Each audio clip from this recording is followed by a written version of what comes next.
Hi, this is Aaron from Popaholic, and we are talking to Brian Ray, a guitarist for Paul McCartney, as well as the new band, the Bayonets. How are you doing today, Brian? Aaron, how you doing? I'm doing great, man. What could be wrong with sitting somewhere in Hawaii looking out over the Pacific? Not much. I love it. The last time we talked, you had released This Way Up, and your mentor, Etta James, had passed away, sadly. And but since then, you have formed a new band with your longtime drummer, Oliver Lieber, and Lucrecia Lopez Sands, called the Bayonets. Tell me a little bit, because I know it's been a couple years in the making. How did the Bayonets come about?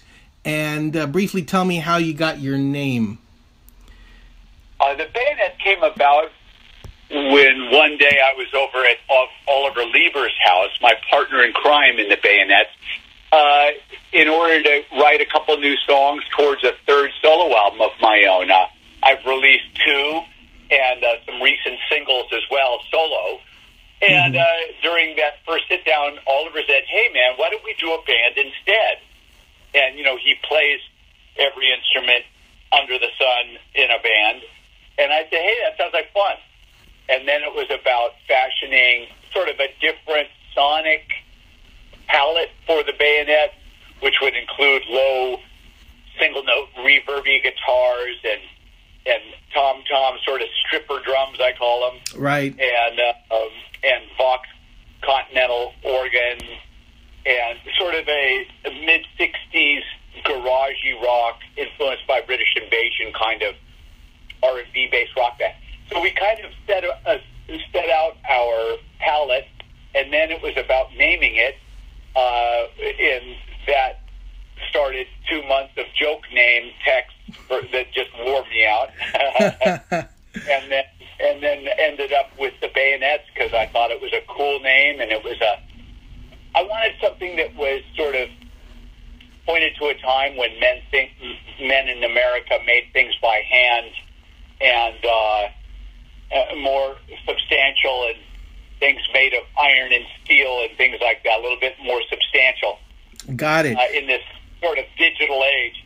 And I just thought that was a cool word itself, although it is a French word. But yeah, but that's fine. I mean, I love the sound. I mean, the band has a distinct retro feel, almost rockabilly.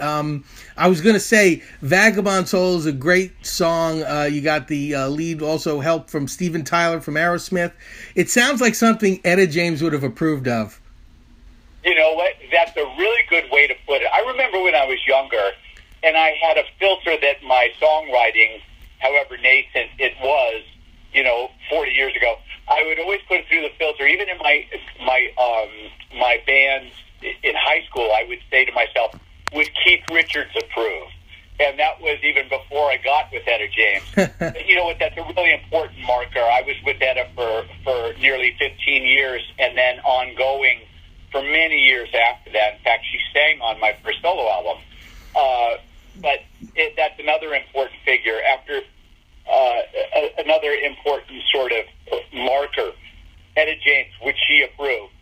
Because she was very opinionated, but she had really good taste. She loved Jeff Beck. Yep. Loved Mick Taylor. There's some guitar players from the British Invasion that were doing their best to sort of emulate the greats of the 50s, like David T. Walker and Buddy Guy, and these guys were sort of picking up on those styles and spitting it back out with a Marshall and a flame top Les Paul. She loved those early recordings with those guys like Jeff Beck. Absolutely. And I just thought, she's got really good taste. But anyway, yeah. So it is along those lines. We enjoy what we do.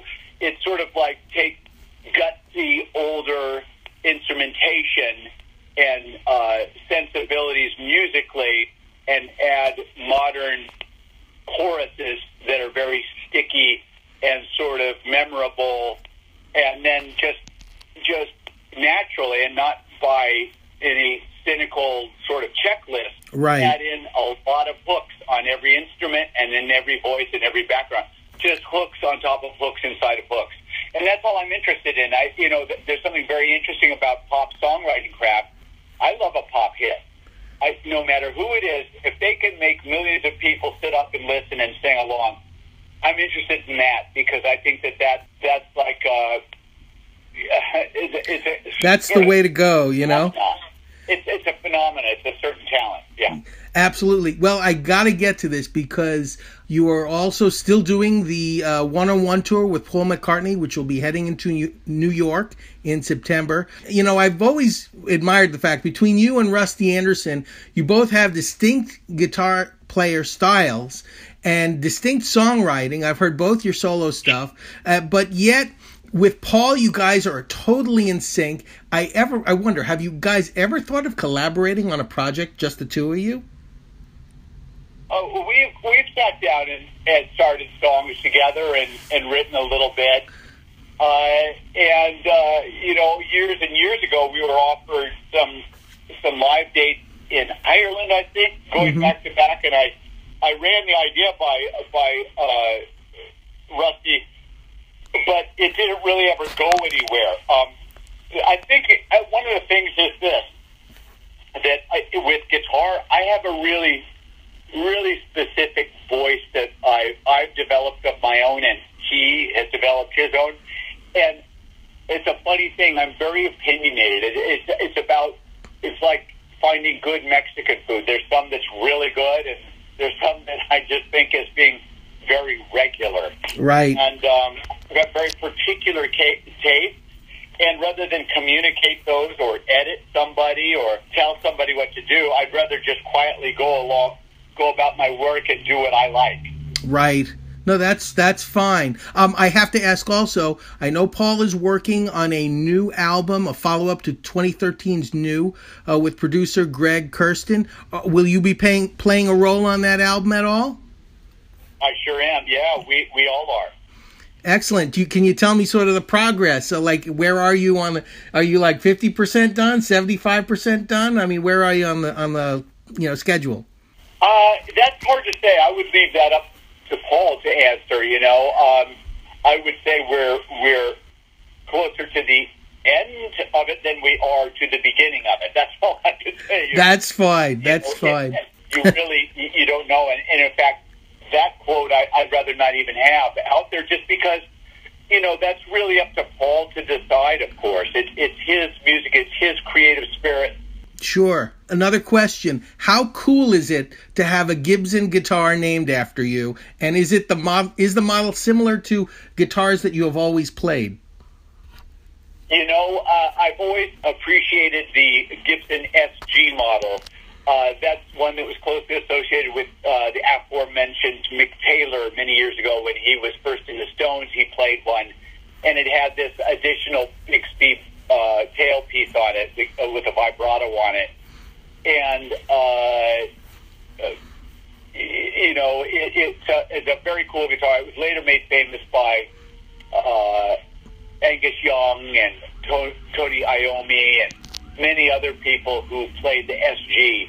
And all of your listeners, if they don't know the name of the guitar model, would recognize it by its characteristics. And it is a guitar I've always loved. So when they came to me to do a signature guitar, I had a few ideas in mind, and we decided to collaborate on one together. And we came out with something I think is really special. First of all, the color combination, that black with the sort of greenish grain sticking out, that was a color that Epiphone guitars, that's been owned by Gibson for all of my life, they shot that color in the 60s on a bunch of solid bodies, and it was called Silver Fox. And I came to Gibson Custom Shop in Nashville to Philip Wharton, Whorton. And I asked Philip, hey, have you guys ever messed around with this Silver Fox finish? And he goes, no, I haven't. What's it look like? And I showed him some pictures of old Epiphone. And he said, well, let me try some samples. And he did. He turned around and showed me 3 or 4 samples. I said, you're getting it. You're getting close. And he made a few final adjustments. And then we worked on many other aspects of the guitar until we came up with something that looks really cool. It kind of looks like a tuxedo. It's black and white. Right. And it looks a little evil. And then it additionally has this Bixby vibrato I told you about, and a few other options. But the nice thing about it is it's convertible. You can take that vibrato off.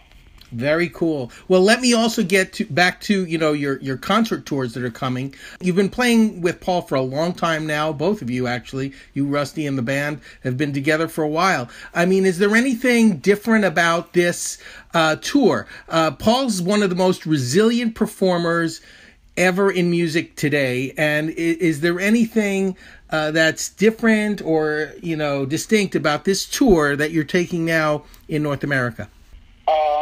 This is really a continuation of our tour that we took around recently called One on One.